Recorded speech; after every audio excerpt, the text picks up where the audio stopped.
আমি যতদিন আছি দেশের অনিষ্ট হবে এমন কোনো কাজ হবে না, নিশ্চিত থাকেন। 2026 সালের 30 জুনের পর প্রধান উপদেষ্টা মোহাম্মদ ইউনূস একদিনও ক্ষমতায় থাকবেন না। রবিবার 20টি রাজনৈতিক দলের সাথে সাক্ষাতে এমন দৃঢ় অবস্থানের কথা জানিয়েছেন খোদ প্রধান উপদেষ্টা। অন্তর্বর্তী সরকার দায়িত্ব নেওয়ার পর থেকেই গণমাধ্যম ও সোশ্যাল মিডিয়ায় গুজবের জন্য এক মহোৎসব চলছে। দেশকে অস্থিতিশীল করার জন্য একের পর এক মিথ্যা তথ্য ছড়িয়ে দিয়ে জনগণকে বিভ্রান্ত করার চেষ্টা চলছে। দেশের রাজনীতির মাঠে চলছে চরম অস্থিরতা। নানা ইস্যু দিয়ে সরকারের সাথে দূরত্ব বেড়েছে রাজনৈতিক দলগুলো। এমনকি কিছু সিদ্ধান্ত নিয়ে সেনাবাহিনীর সাথে মতপার্থক্য তৈরি হয় সরকারের। দেশের টালমাটাল এই রাজনৈতিক পরিস্থিতিতে এবার সেনাবাহিনীকে যা করতে বললেন এনসিপির আহ্বায়ক নাহিদ। ইউনূসের চাল ও জেনারেল ওয়াকারের ফাল লাভ এবং আইএসপিআর ওয়াকারকে বিবস্ত্র করলো কেন? পরিস্থিতি আসলে যেই ঘোলাটে আকার ধারণ করেছে, কেউ কেউ বলছেন যে সেনাপ্রধানকে সরিয়ে দেওয়ার জন্য আসলে একটা বিশাল ফোর্স তৈরি হচ্ছে। দেশি বিদেশি নানান চাহিদা, বহুত কিছু এখানে কানেক্টেড। এটা সার্বভৌমত্বের হিসাব আসলে কি ঘটছে? কোন একটা পক্ষ থেকে স্পষ্ট বিবৃতি না পেলে মানুষের মনে বিভাজন তৈরি হবে, মানুষের মনে গুজব জায়গা করে নিবে। আসসালামু আলাইকুম দর্শক, নতুন একটা নিউজে আপনাকে স্বাগতম। প্রিয় দর্শক, বেঁচে থাকতে দেশের অনিষ্ট হবে না নিশ্চিত করলেন প্রধান উপদেষ্টা ডক্টর মোহাম্মদ ইউনূস।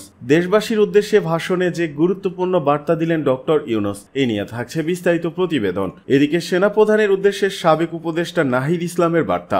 সেনাবাহিনীকে নিয়ে কি বললেন নাহিদ ইসলাম? অপরদিকে যে কোনো সময় ক্ষমতা হারাতে পারে সেনাপ্রধান জেনারেল ওয়াকারুজ্জামান। সরকারের ভেতরে যা ঘটছে, সেনাপ্রধানকে নিয়ে যে চাঞ্চল্যকর তথ্য দিলেন নাঈম ইলি।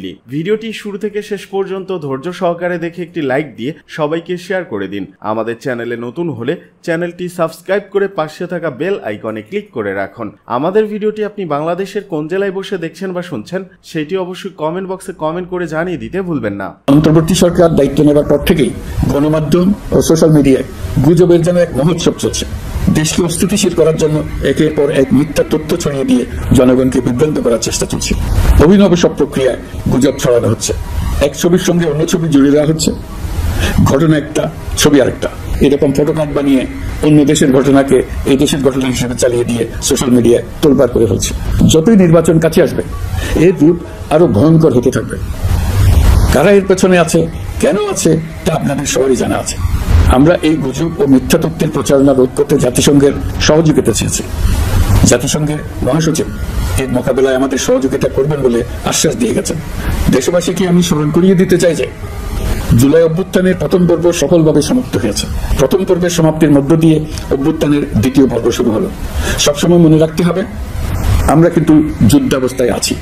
গুজব হলো এই জুলাই অভ্যুত্থানের বিরুদ্ধে পরাজিত শক্তির মস্ত বড় হাতিয়ার। গুজব দেখলেই গুজবের সূত্রের সন্ধান করতে থাকবেন, গুজবকে অবহেলা করবেন না। বহু অভিজ্ঞ সমাজ বিচারক এই গুজবের পেছনে দিনরাত কাজ করছে। সীমাহীন অর্থ এর পেছনে নিয়োজিত আছে। এর মূল লক্ষ্য জুলাই অভ্যুত্থানকে ব্যর্থ করা। আমরা তাকে ব্যর্থ হতে দেব না। আমাদের সামগ্রিক ঐক্য পলাতক শক্তির গায়ে জ্বালা ধরিয়ে দিচ্ছে। তারা এই ঐক্য ভাঙতে চায়। তাদের অভিনব কৌশল আপনি টেরই পাবেন না, আপনি বুঝতেই পারছেন না কখন তাদের খেলায় আপনি পুতুল হয়ে গেছেন। আমাদের সচেতনতা এবং সামগ্রিক ঐক্য দিয়েই এই গুজবকে রুখতে হবে। পলাতক অপশক্তির ষড়যন্ত্রকে ব্যর্থ করে দিতে হবে। প্রিয় দেশবাসী, আপনারা জানেন ইতিমধ্যে জাতীয় ঐকমত্য কমিশন তাদের কাজ শুরু করেছে। 6টি সংস্কার কমিশনের 166টি সুপারিশ ও পূর্ণাঙ্গ প্রতিবেদন সহ 38টি রাজনৈতিক দলের কাছে চিঠি দেওয়া হয়েছে। ইতিমধ্যে রাজনৈতিক দলগুলোর সঙ্গে বৈঠক শুরু হয়েছে। দেশের রাজনৈতিক দলগুলো খুবই ইতিবাচকভাবে সংস্কার কাজে সাড়া দিয়েছে। তাদের মতামত তুলে ধরছেন। কোন রাজনৈতিক দল কোন কোন সংস্কার প্রস্তাবে একমত হয়েছে, কোনটিতে দ্বিমত হয়েছে, সেসব তারা জানাচ্ছেন। এটা আমাদের জাতির জন্য অত্যন্ত সুখকর বিষয় যে প্রতিটি রাজনৈতিক দল সংস্কারের পক্ষে মত দিচ্ছেন। ঐকমত্য কমিশনের মাধ্যমে সকল রাজনৈতিক দলের মতামত নেওয়ার কাজ এখন চলমান আছে। কমিশনের লক্ষ্য যে সকল বিষয়ে রাজনৈতিক দলগুলো একমত হবেন সেগুলো চিহ্নিত করা এবং তার একটা তালিকা প্রস্তুত করা। যে সকল দল এতে একমত হয়েছেন তাদের স্বাক্ষর নেওয়া। এই তালিকাটাই হবে জুলাই চার্টার বা জুলাই সনদ। আমাদের দায়িত্ব জাতির সামনে পুরো প্রক্রিয়াটা স্বচ্ছভাবে তুলে ধরা এবং প্রক্রিয়া শেষে নির্বাচনের আয়োজন করা। দেশের রাজনীতির মাঠে চলছে চরম অস্থিরতা। নানা ইস্যুতে সরকারের সাথে দূরত্ব বেড়েছে রাজনৈতিক দলগুলোর। এমনকি কিছু সিদ্ধান্ত নিয়ে সেনাবাহিনীর সাথে মতপার্থক্য তৈরি হয় সরকারের। দেশের টালমাটাল এই রাজনৈতিক পরিস্থিতিতে এবার সেনাবাহিনীকে যা করতে বললেন এনসিপির আহ্বায়ক নাহিদ ইসলাম। বিস্তারিত আরিফ হাসানের প্রতিবেদনে। করিডোর ইস্যু, চট্টগ্রাম বন্দর ইস্যু এবং বিতর্কিত কিছু উপদেষ্টাদের নিয়ে অন্তর্বর্তী সরকারের সাথে রাজনৈতিক দলগুলোর দূরত্ব এখন অনেকটাই বেড়েছে।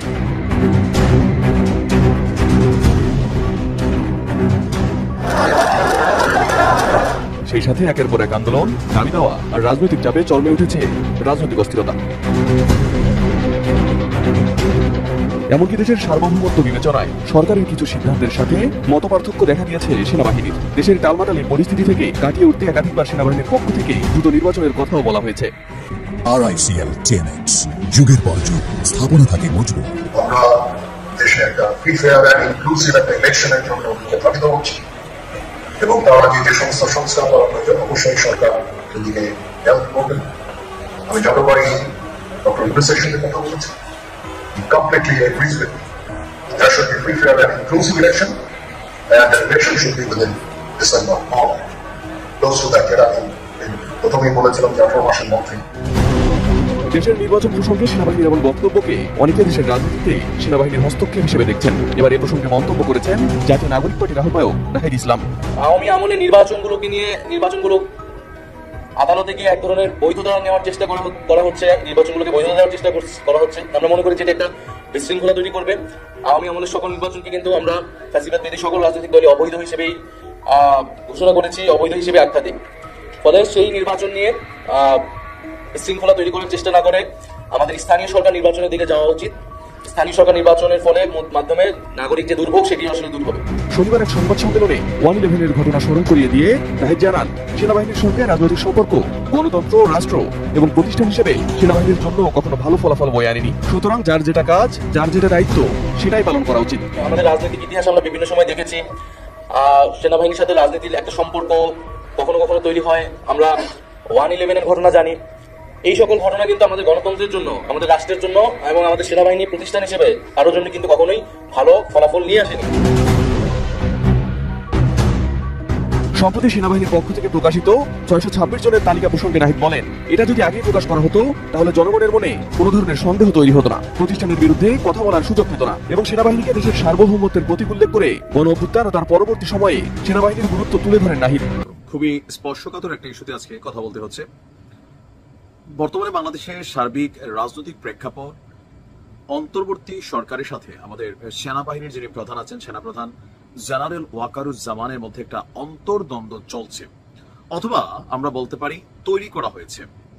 কেন এই কথাটা বললাম? যে আপনারা যারা বিভিন্ন বক্তব্য শুনে থাকেন অনলাইন, অফলাইন গণমাধ্যম এবং সর্বশেষ আমাদের উপদেষ্টা পরিষদের বিবৃতি, এখানে বেশ কিছু জিনিস আছে যেগুলো স্পষ্টত সরকারের একটা বার্তা থেকে প্রমাণিত হচ্ছে, আবার সেনাপ্রধানের বার্তা থেকেও সরকারের সাথে একটা ইস্যু আসলে আমরা ফিল করছি, যেটা সাংঘর্ষিক ইস্যু মনে হচ্ছে। জেনারেল ওয়াকারুজ্জামানকে 5ই আগস্ট পরবর্তী সময়ে ভারতের রয়্যাল এজেন্ট, আওয়ামী লীগের দোসর এবং আওয়ামী লীগ, বিএনপি, জেনারেল ওয়াকার, ভারত, তারা একটা টিম হিসেবে নানানভাবে তাদের সম্পর্কে ফেসবুকে, অফলাইনে, অনলাইনে নানান ধরনের বক্তব্য বিভিন্ন সেক্টর থেকে আসছে। বিশেষ করে পিনাকিদা, ইলিয়াস, তারপর হচ্ছে যে কনক সার্ভার, তারা তাদের যে বক্তব্যগুলো দিচ্ছেন, এইটার একটা প্রভাব কিন্তু আসলে দেশের জনগণের মধ্যে এবং সেনাবাহিনীর অভ্যন্তরে পড়ছে কিনা সেটা জানি না, বাট একটা ইফেক্ট ক্রিয়েট হয়েছে, বিশেষ করে অন্তর্বর্তী সরকারের সাথে।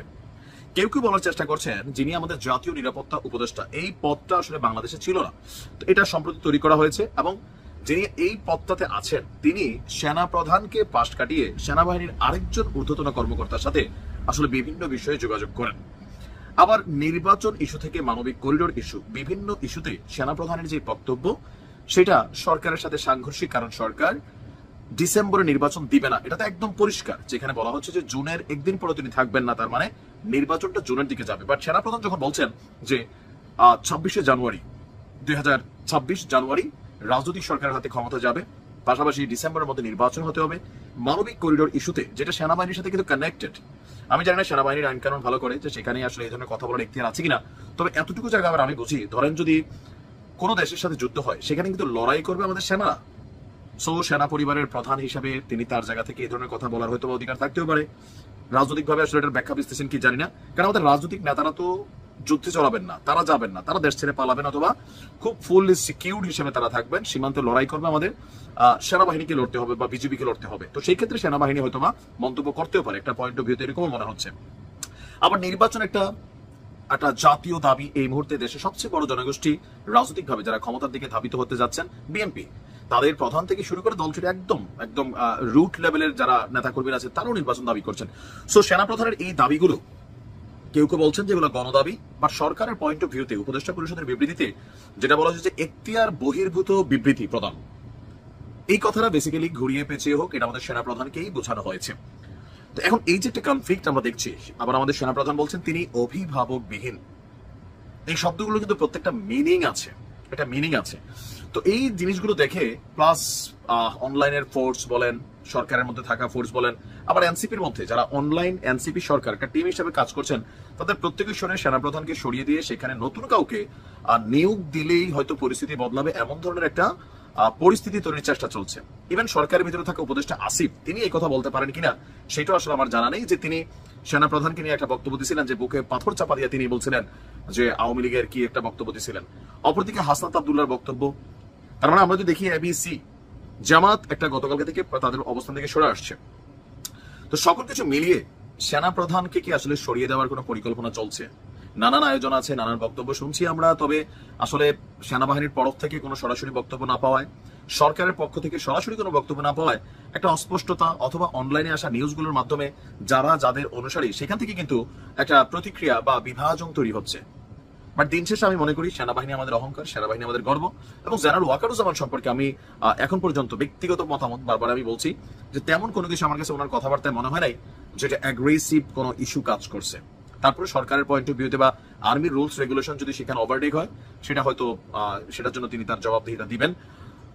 বাট পরিস্থিতি আসলে যেই ঘোলাটে আকার ধারণ করেছে, কেউ কেউ বলছেন যে সেনাপ্রধানকে সরিয়ে দেওয়ার জন্য আসলে একটা বিশাল ফোর্স তৈরি হচ্ছে, দেশি বিদেশি নানান চাহিদা বহুত কিছু এখানে কানেক্টেড, এটা সার্বভৌমত্বের হিসাব। আসলে কি ঘটছে কোন একটা পক্ষ থেকে স্পষ্ট বিবৃতি না পেলে মানুষের মনে বিভাজন তৈরি হবে, মানুষের মনে গুজব জায়গা করে নেবে। আশা করি একটা স্পষ্ট বিবৃতি আমরা কোথাও থেকে চাই, নির্ভরশীল একটা জায়গা থেকে।